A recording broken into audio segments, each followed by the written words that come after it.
And hey guys, Jake and Connor here from Average White Guy Gaming. We're going to be playing some more Spyro today. Just for a little bit of a warning, we recorded this series of episodes like a week ago, and we actually lost the audio due to some weird glitch through Windows 10. Like, we're not going to get into it, but yeah, so we're just going to redub these episodes. So how you doing, Connor? I'm doing pretty good. So fun fact for those out there who, if you have Windows 10, do not hit the undo button too many times because there's a glitch in the system. Yeah, so we were file management. We were doing some file management, and I made a folder of all of our audio, and I was, renaming the clips for further, future use and stuff, and I was like, you know what? I'll just, I didn't like how I named them, so I was, pressing, Control Z to undo my work and stuff, and all of a sudden, the folder just disappeared, and we couldn't get it back. It was like the audio had just gone away, and it was like we never even did it. The best analogy we had to it is if you've ever seen that gif of the raccoon with the cotton candy, and then he proceeds to put the cotton candy into the water, and it just disappears. Yeah. And then he's just where did it go? Frantically looking for it. That is exactly what happened. We're like, wait, where did it go? Where did our audio go? Where'd it go? So we lost 3 hours worth of audio. Yeah. And we were not really happy about it. Yeah, it was kind of one of those moments where you just go, all right, go home, collect yourself, take a day off, and we'll figure out a game plan later. Yeah, so this might be a little bit more podcasty, and unfortunately, you probably won't hear a lot of the audio from the game because we lost it. So this might be more podcasty if you kind of want to attribute it to that sort of style. So in the future, we will fix that issue, and we're not going to hopefully run into this anymore. Yeah, this will only be for a few episodes, and then we're going to pick back up, and we've got a better system in place to prevent this kind of thing from happening. So hopefully this is just kind of a one-off mistake, and after that, we're back to business as usual. So yeah, but how have you been, Connor? I've been pretty good, man. Pretty good. Can't complain. Things are going quite well. I think we never mentioned at this point, but you moved into a new apartment. Yeah. So the reason a lot of these episodes took a long time to come back out was we did the first couple episodes, a few weeks ago, late. Or mid-March, I think, was when we released the first couple videos. And after that, my girlfriend and I were actually getting ready to move. And so it was like, okay, we're going to start these episodes. And then all of a sudden it's the next 2 weeks I'm going to be booked moving into a new house and getting all that straightened out. So we did that, and then we recorded, and then our little debacle happened. So this is probably like a 2.5 week delay. So if you've stuck around, thank you for your patience, and we're back at it, and we're ready to do this. Have a routine kind of set up, like a schedule kind of set up. Because now I'm living very close to Connor. Within. God. You are. Oh, excuse me. We live within maybe 20 minutes of each other now. Yeah. And so we'll hopefully be able to do a lot more recording and get more episodes out at a faster pace and, just deliver that good content to you guys. All the things you want. And more. All the things you want and more. And so right now we just beat Toasty, the first boss in the artisan world.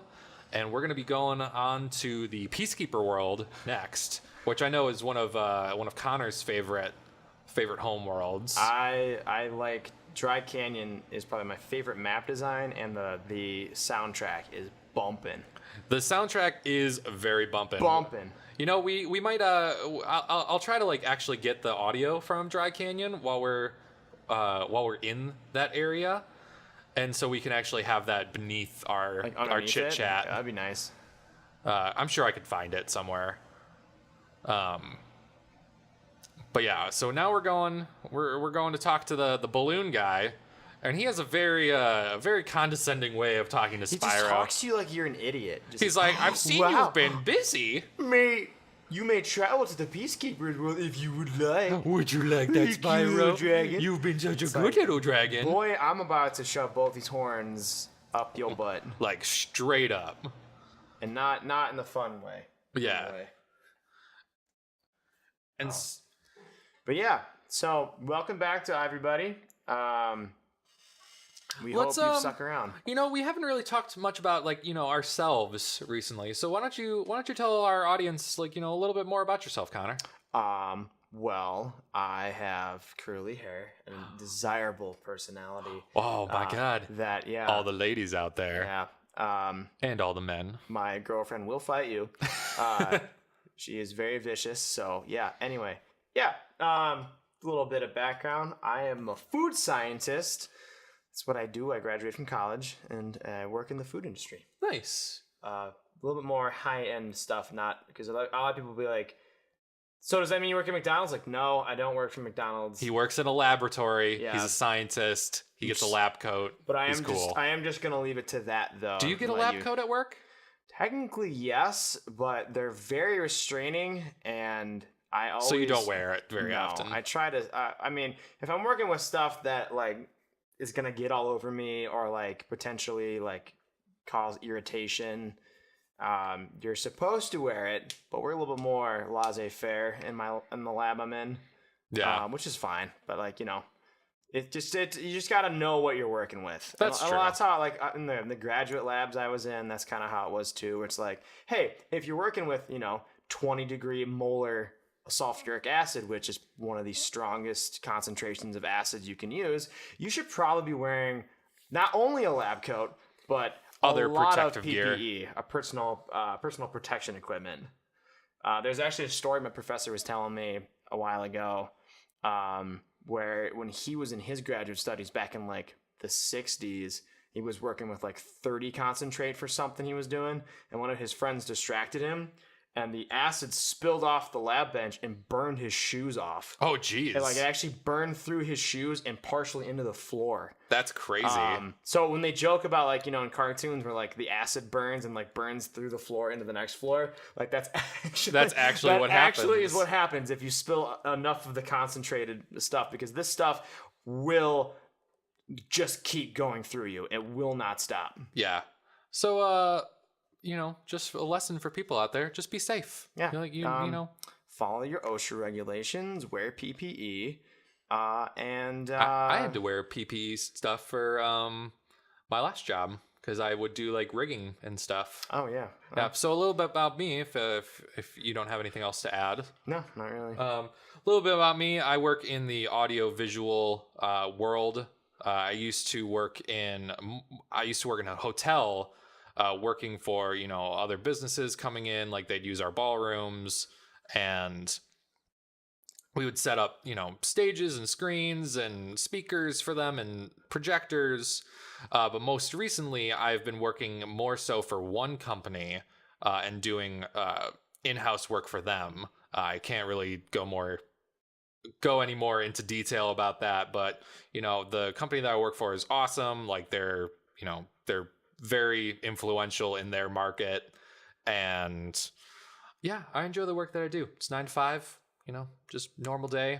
No staying out late. No going to. No, once you graduate college and you get that all out of you, you kind of turn into an old man adult.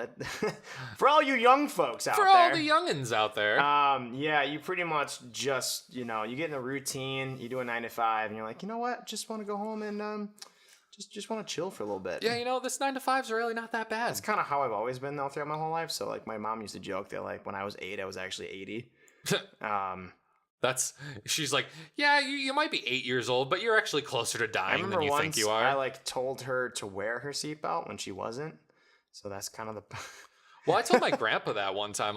My grandpa sometimes didn't wear his seatbelt when I was learning how to drive and stuff. And I'm like, Grandpa, what are you doing? Why aren't you wearing your seatbelt? He's like, I don't. He's like, we're going down the block. He's like, do I need it? I was like, yeah.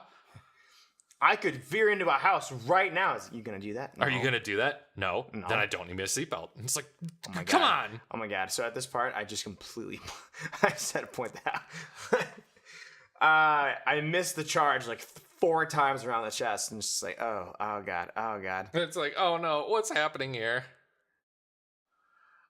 And we got Artie.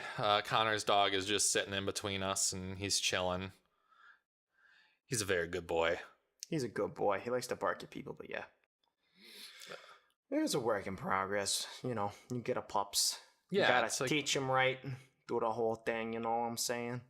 But the one thing that I am excited for this week is you and I are going to be going to a jiu-jitsu place. For those of you who don't know what that is, it is a Brazilian form of martial arts.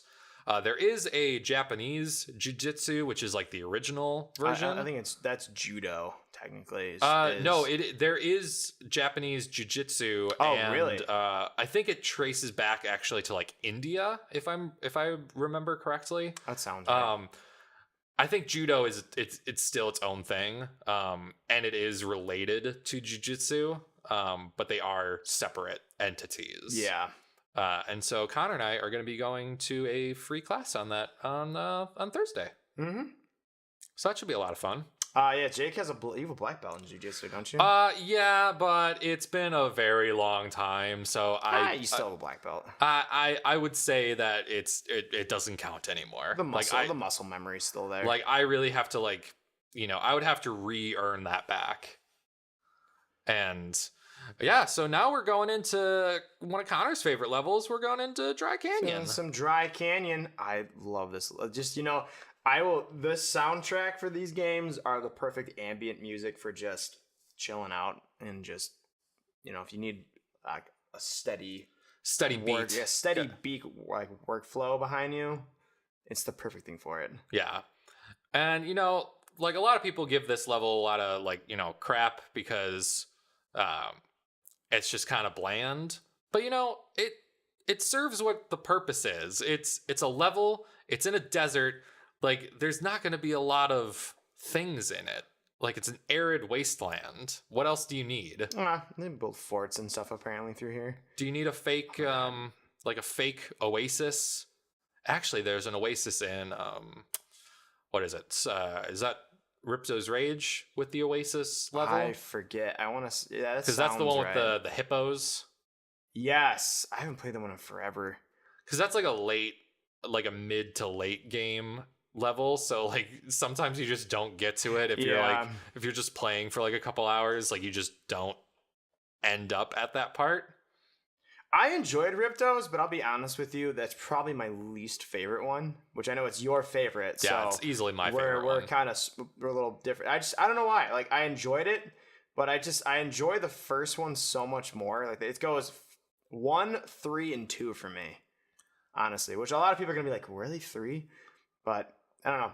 I thought the levels in 3 were a little bit more entertaining than 2, but that's just my for me it's choice. 2, 1, and then 3. I think 3 is not the worst one by gameplay standards, because it's still a Spyro game, it's still fun, we're still doing all the same stuff. I just don't think it added enough to make it a really good game, because the most important things that they added were like the other characters to play, but it's like I don't want to play other characters, I want to play Spyro. Yeah, I was a little bit more like ready to try other characters out. Well, it's like when you play Crash Warped, like Crash Bandicoot Warped, it's like you play as Coco, his sister, but it's like she still plays the same way as Crash does. That's true. Yeah, she's just a reskinning basically. Yeah. And in the Reignited trilogy, not Reignited, that's what this is, the Insane trilogy, you can play Coco like the entire time if you want. Yeah, that's right. I think that's kind of cool. That game was really hard. The original Crash Bandicoot? Well, they remade it recently. The Insane trilogy that I just mentioned. You literally just said, yeah. My bad, I zoned out for a second there. It is really hard. Like the problem I have is trying to judge the gauge of your jumps, like where you're gonna land and how far you're going. And I just cannot seem to get my coordination right when I play it. Yeah, It's like all over the place. they are not very forgiving if you mess up in that game. No, it's like all over the place. And then they what was that one really hard level like Stormy like Stormy Peak or something? Ascent? Stormy Ascent, and they remade that, and like I just think it was those, Stormy Ascent. For those of you who are gluttons for punishment out there, that is a platformer's nightmare. yeah. Because aren't you constantly sliding on it? You're like constantly slipping down on the jumps. No, like I don't think so. It's still a very difficult level, but you're not like constantly sliding everywhere. There's another level that is similar to it that basically just it took the same concept and just made it a lot harder. Yeah. Where you're just basically out on the outside of the castle in Crash Bandicoot, and you have to like scale the wall. Oh, okay. And there are things that make you trip up and slip down and stuff, but it's not the whole level. Like I think that would be kind of ridiculous. Dry Canyon rewards good gliders. Are you a good glider, Spyro? Oh, at this point, we also forgot that subtitles were on, and we later on we turned them off. It actually is quite helpful right now. Yeah, right. I can actually retrospect. Yeah, in retrospect, it actually is quite helpful. And it's like Spyro, like the only thing he does is glide. He can't fly. Yeah, I mean, they really like the dragons in this game really shit the bed. Yeah, they're like, meh, like we're just gonna... We'll just let ourselves get all encased in stone and let the new guy do it. Weren't you telling me the other day something about the dragons in Game of Thrones, how like they wouldn't be able to fly? Oh yeah, so someone did the math and calculated that for the dragons to achieve lift in the game, not the game, what am I talking about? In the show. Yeah, sorry, I'm like watching the gameplay as I'm like talking this through, my brain just like... We're new at this, people. Give us some slack. More like I'm really tired because we were out really late last night. Yeah, so my brain's a little confuzzled right now. We're all still recovering. So the oxygen level, which you need to achieve lift on. Oh my god, I forgot a gem. Such a rookie mistake. Rookie move. The level of oxygen in Game of Thrones would have to be like 70%. Also, my dog is right now trying to get comfy on the couch. Yeah, he's just like ripping into ripping into it. So if you hear that, I apologize. It's actually kind of funny to watch. Artie, stop. Yeah. So anyway, as I was saying, the oxygen in Game of Thrones has to be like 70% or higher for those dragons to like actually fly. For like the weight to actually lift up. And I'm assuming that 70% oxygen is like not feasible for like humans. I mean, you think about it, you can die from oxygen poisoning. Well, yeah, that's like a whole thing. Yeah, I never even thought about that. Usually it's always about like, not having enough oxygen. Well, because like... AKA drowning and getting in high altitude and having like altitude sickness. Well, yeah, because like, isn't the air that we breathe, like the normal air that we breathe, it's mostly nitrogen? Yeah, which is filtered by your kidneys. Really? Yes. I didn't know that. Mm-hmm. A little bit of gross biology here. I could be wrong on this, but from my understanding was that the nitrogen you breathe is inert nitrogen because it's N2, so it goes through your bloodstream completely inert, but your body still doesn't want it because it needs the needs that pure oxygen source. And then N3 was like nitrate, wasn't it? Yes, but I think that would be harmful because N3. I'm trying to remember my basic chemistry. I'm trying to think of like the compounds. N3 might be. I don't know. I forget. Then you have NH4, which is ammonia. Technically, O3 is ozone, but if you breathe it in, it's extremely dangerous to your lungs.